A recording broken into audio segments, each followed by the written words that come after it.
Hello there guys, it's me Unstable Voltage. Welcome back to episode 17 of Crusader Kings 2. We are playing with the latest expansion, which I've completely forgotten what it's called, the Jade Dragon or whatever it is, that allows us to interact with China, although we can't really do it at the moment because they've been isolated for a while.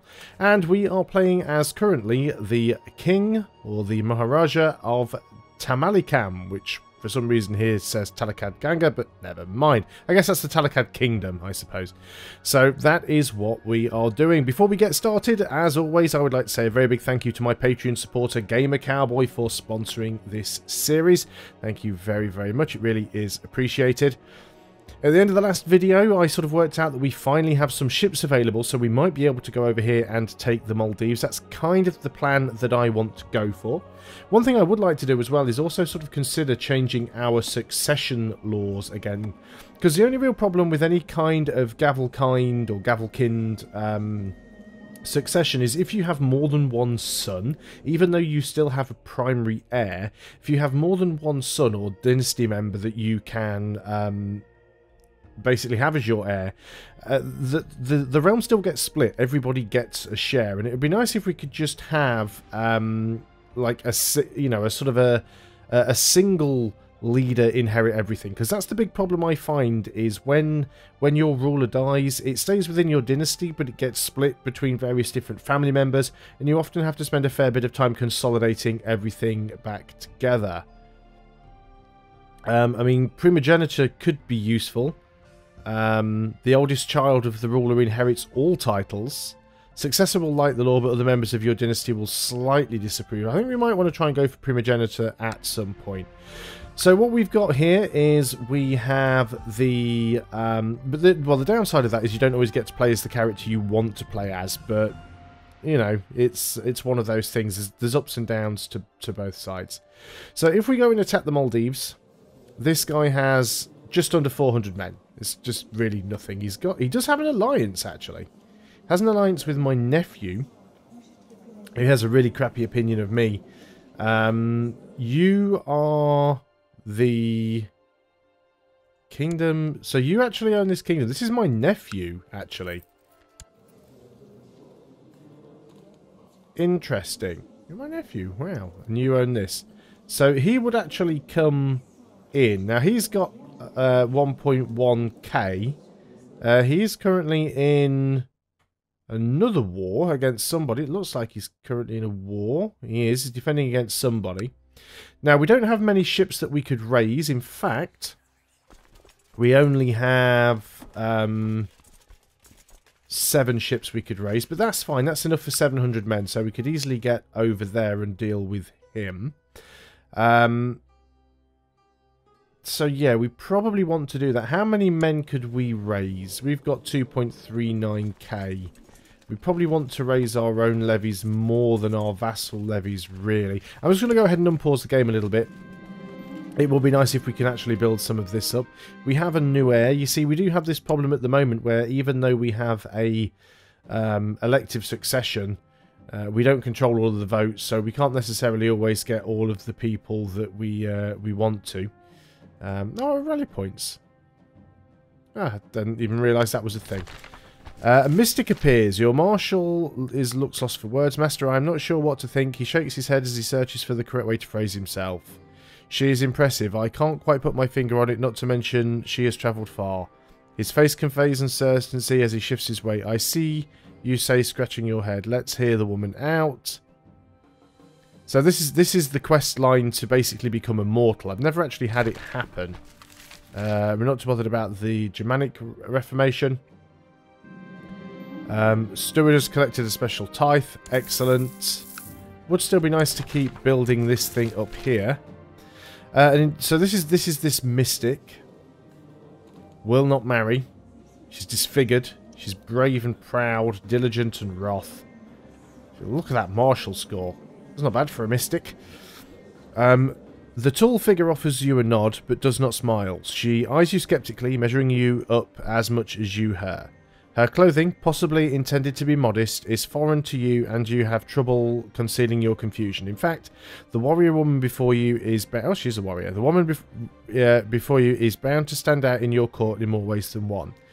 I am Sasuma, you are Hardan, she says, as if somebody had forgotten to introduce you. Perhaps you should have spoken the first words to assert your position, but the muscular woman makes you more than a little nervous. I hear you are looking to live forever, she finally says.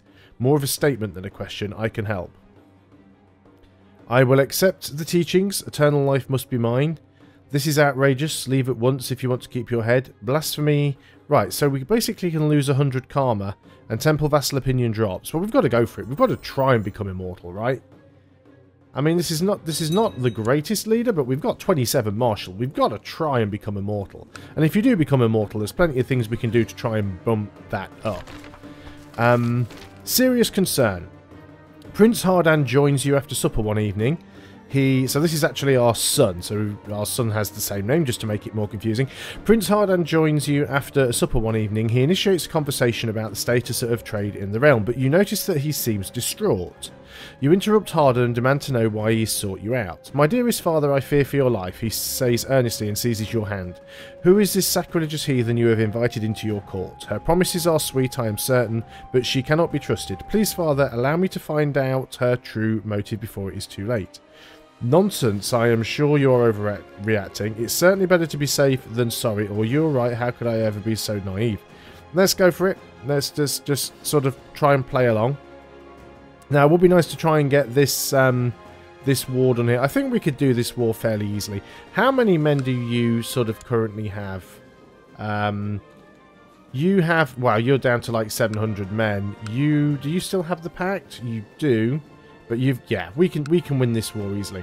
So let's go over here and let's go and declare our war on you. We have a de jure claim on basically the only place you have. So we'll go ahead and we've got a de jure claim on the Maldives actually. The Raj of Cheranadu is de jure. Is a vassal of Hardan the Cruel. The Thikan of Maldives is de jure.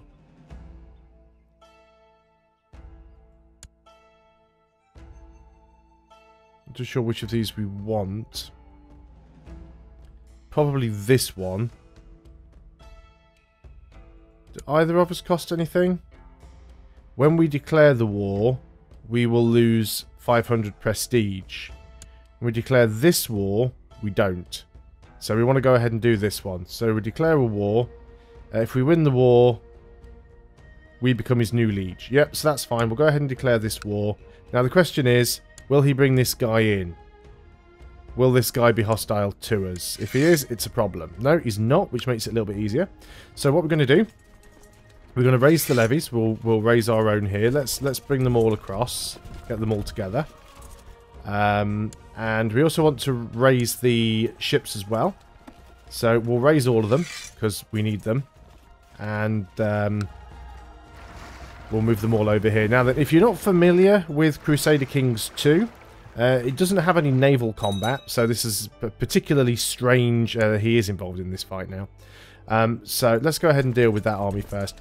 So this can be particularly strange if you are used to Europa Universalis 4, because you don't actually have any naval combat. It is literally just transports. In honour of the ancestors, Sasaroma sits on the floor when you enter the room with what looks like a polished piece of bone strewn out in front of her. She motions you to join her. You have neglected your spirit, she says, eyes closed. You shift uncomfortably in your seat. I have not, you mumble. Her eyes open at this and she stares at you. A steely cold look and you retract your statement. You must sacrifice, she declares. Very well, you reply, thinking you'll have your learned Pujrai Ganjara see to it. As if she could read your mind, she shakes her head. You must do this on your own. Do you see what I see? You notice a pattern in the bones. It just looks like an antelope. How curious. You will perform the sacrifice using an antelope, ordered from far away. A field of corpses. Beautiful. You will perform the sacrifice using a barrel of the finest grain. Or a man falling. What do you want from me? You refuse to perform the sacrifice. You fail the quest and she leaves the court. So we know it's not this one. So do we want to lose the gold? Let's just go for the antelope. We'll lose the gold. I assume that's probably the correct choice, because that is the choice that requires us to actually lose something. there's an immediate loss apparent. And obviously if you don't have the coin, you're not able to do that. I'm going to go ahead and take myself out of leading the centre of this army. As much as I have a bajillion martial skill, I'd quite like not to get killed, especially while we're in the middle of trying to do the quest. The Grateful Dead. She hands you a beautiful dagger. The antelope held down on a stone slab is surprisingly calm. Thank you, you say quietly to the animal. You hesitate only a second before slicing its throat. The blood pours down the altar, and Sasroma nods solemnly. Okay, so that was the right choice. Your heart flutters at the notion of having pleased this statuesque character. Your grandfathers and mothers would be proud, she announces. So her opinion is still going up. As you replace the training dummy with a real person, you find that that facing an intelligent enemy is a lot harder, but also more rewarding. After many bruises and cuts, it is clear that you have gained experience and better control of fight than ever before. Oh great, I gain a +1 personal combat skill. Excellent. Feels good to be recognised. Gain 100 prestige. Right, let's go ahead and start beating up this guy's armies. I'm not... no, he's actually picked them up on ships. Clever. That was crafty. And where exactly are you thinking about dropping them off? Is he taking them over to the Maldives? Oh no, he's going to try and drop them over here. That's fine. Where's my army gone? Let's go up here and try and catch you in. This could be a little bit tricky, but we'll try and catch him if we can. I've invited people to my court to take part in a war game. Sure, that's fine. So we do still have the majority of men here. The best warlords win. Bring all of our forces to the contest. Right, at the beginning of the war game, the enemy quickly tries to advance up the hills in an area to get the strategical advantage. Bring all of our forces to contest the defensive grounds. Rush towards with a light skirmish force before their force reaches the hill. Yeah, let's do that one. He decides to charge forward with his troops towards our skirmish troops, forfeiting the opportunity to get a position on the hills. Suggests that we should move our troops to the hill. Try to flank the enemy with our main force. Rush forwards to help your skirmishers. Use cavalry. Let's rush forwards to help the skirmishers. With our troops being split up and exhausted, we cannot fight the united forces. We fail to inflict any lasting damage on our opponent. We are quickly overwhelmed and it is clear that we are defeated. Oh, that's a shame. Right, let's see if we can go and catch this guy. Looks like he's heading to our capital, so we might be able to cut him off before he can get back to his ships, which would be ideal. Looks like we are going to get him. Gain some karma. Does that mean we've just done a religious conversion? I think we might have done there. Where are you currently? Yeah, looks like you've done a religious conversion. Let's go ahead and try and convert this one because it's like sort of one province that's all off on its own. We've got some technological advancement we can get here. Castle infrastructure. That's probably not bad. Give us some more buildings. Construction infrastructure, of course, would make things a little bit cheaper. But let's go for the castle infrastructure for the time being. Let's go ahead and sort of deal with this army. He has moved his ship, so he's going to struggle getting away a little bit. He's going to move... I'm not too sure where his ships are, actually. But he's in another war with somebody else, so it's my plan to just keep going and giving him a bit of a battering. He's actually my prisoner now. Possible to rank up in society? Well, sure. There's no reason why not to do it, so we might as well. So we've actually caught our nephew, who is the king of this area down here. I'm just going to go and run this army down a little bit. Well, there's a few people converting. We're getting stuff done. While attending prayer early one morning. Okay, so this is a guy that we have to keep waking up. Right, okay, let's assume that army is mainly done with. Let's go ahead and move down here. Now, we're not going to be able to take the entire army because it's a very small fleet. What is it you want me to do? We would like to encourage you to set aside your worldly worries and focus on matters of a designed nature. Pick the theology focus. I'm going to decline it. I'm just going to keep declining missions. I'm not finding this tree to be very useful. This particular society. It feels a little bit weak to me. I think the societies are kind of a nice idea, but there's something, considering that it was the main focus of one of the expansions, it is something that you can just ignore completely, which is one of the things I find weird about it. So I need to get these guys on the boats. I wish I could remember how to get these guys on the boats. There is a way of doing it, and it is... How do I do this? Embark army. No navies present which are large enough to transport the army. So if we split this group into two, we need an army which is less than 1,000. Now you can see none of them are technically less than 1,000. So what we need to do is make that army even smaller. So we can try and grab... Right, there's a way of doing this. It's this one here, isn't it? Reorganize units. So what we want to do is we want to get approximately 1,000 men. So let's move this guy over there. That gives us 1,018. If we move you out, 859 is about the best that we're going to do. This is the army that Hardan is leading. I want to split this unit off. And I think I've just messed it up.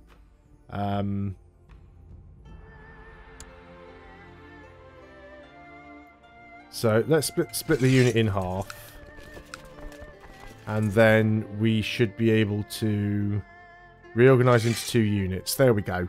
So this army is too big. We need to move out just a small force. That makes it 859. That's fine. Now if we select this unit, then we should be able to move you onto the boats. There we go. So now we move the boats over to here. So we are leaving some of the army behind. And then we can disembark here. Now then, not even sure if I've got the leaders on this particular army, but given the numbers that we have, I was maimed in battle? How was I maimed in battle? There is only a stump where your hand used to be. You are now one-handed. Increases my learning. Why was I even in charge of that army?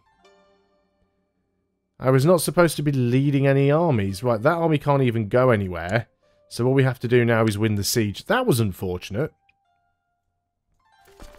Are we still at war with this guy over here? Doesn't look like we are.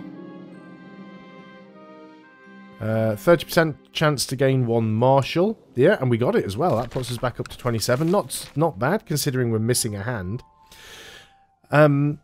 Sasuma knocks on your door one evening carrying a large ceramic jar, animal motifs and ornaments encircling it. Puzzled, you invite her in and pull out 2 chairs. Student Hardan, I am pleased with the sacrifice you performed, she says, sitting down on the floor. She places the jar in front of you. Your ancestors are surely appeased. I thought it would be a good time to prove to them your strength further. As she removes the lid from the jar, you hear a hissing noise. A large snake spring launches at you and you are left to your instincts. Grab the snake by the neck. You will attempt to wring the neck of the snake, risking its venomous fangs. While more likely to succeed, this seems dangerous. Reach for a heavy object. You've spotted a large book on the table next to you and will try to block the snake with it, a more defensive strategy. Let's grab the snake by its neck. Before you have even time to react, the snake bares its fangs. Heading straight for you, seemingly flying, it bites you in your neck. The creature hisses, slithers around you and moves upwards. No, not the face, you yell, flailing your arms. Sasuma, help me. After what seems like an eternity, she rises from her spot and steps in to grab the snake by its neck, her voice soothing as it obediently pours back into the jar. 25% chance that we die here. Well, we passed that roll check. This is the way this particular event works. There's a lot of things where basically there's a chance of something nasty happening, or there's a chance something good happens. And if you can avoid all of the nasty things happening, you can eventually become immortal. After years of confusing warfare and shifting alliances, the Chinese Civil War is finally over. A warlike Taoist monk from Guangzhou has emerged victorious and now rules as Emperor Li Ganzhou. A man of the people, the new emperor has cleared out the corrupt bureaucrats of the old regime. Things are slowly returning to normal in the Middle Kingdom and the Silk Road is safe again. It is now open. After what seems like forever, the wound from your maiming has completely healed. So we're now scarred and severely injured has gone away. So we get our stuff back. So we've now got 29 martial skill. We've got 10 learning. Actually, 10 learning is quite good. The Silk Road is open. So many things are going on here. So can we send someone to you? You like Indian cultures. So what we could probably do is send you an artifact or something. Can't send you a eunuch. Can't send you a concubine. Can't send you a commander. We can send you an artifact. What artifacts do we have? This thing. What does this get? What is that giving us again? I can't even remember. So it gives us prestige and karma and +3 learning. No, I think we have to hang on to that, to be fair. It's not something that we can equip. But no, I definitely think that that is something that we need to hang on to. So we won't be giving anything to the Chinese just yet. We'll go ahead and try and finish out this siege. Recent events in the Shu Empire have caused various rebel factions to rise up around the Middle Kingdom. One of them is led by Hezi, in charge of the Jurchen tribe, descending upon the west from the mountains. Wherever he goes, the countryside is left ablaze. Throughout the region, people are praying for someone to deal with the hostile raiders. How unsettling, but not my problem. So let's go ahead and see if we can go ahead and win the sieges. We've already got 100% there, so let's go ahead and put this back on the right map mode. We will... go. We don't even need to click on him there, do we? We just go down here and go offer peace, enforce demands, and there we go. All your country are belong to us. So let's go and pick people back up. We want the army. We want to get you on... Actually, don't even need to do that. We can just disband the unit there because you're actually in our territory now. Same goes for you. Let's just go and do it from the military screen. We'll just go and drop the fleets. We'll go and drop the levies. Excellent. All done. You have a new heir, because of course that keeps changing every 5 minutes. It would be nice if we could go and grab some of this stuff over here as well. Do we have the ability to change the law yet? No, we don't. Count or higher tier vassal of this title has a negative opinion of you. That's our main problem, that somebody does have a negative opinion. There's quite a few people, actually. We do have... So that's our steward. He's a Raja. So we could go ahead and try and bury some people under counts. That's never a bad idea. We've got a lot of direct vassals that do have some problems of us or with us. You really don't like me at all, but you're the guy that we've just taken over. We should probably go and try and suck up to some people. You're my marshal. Why are you so unhappy? This screen is very annoying. You are unhappy with me because... you're a title claimant.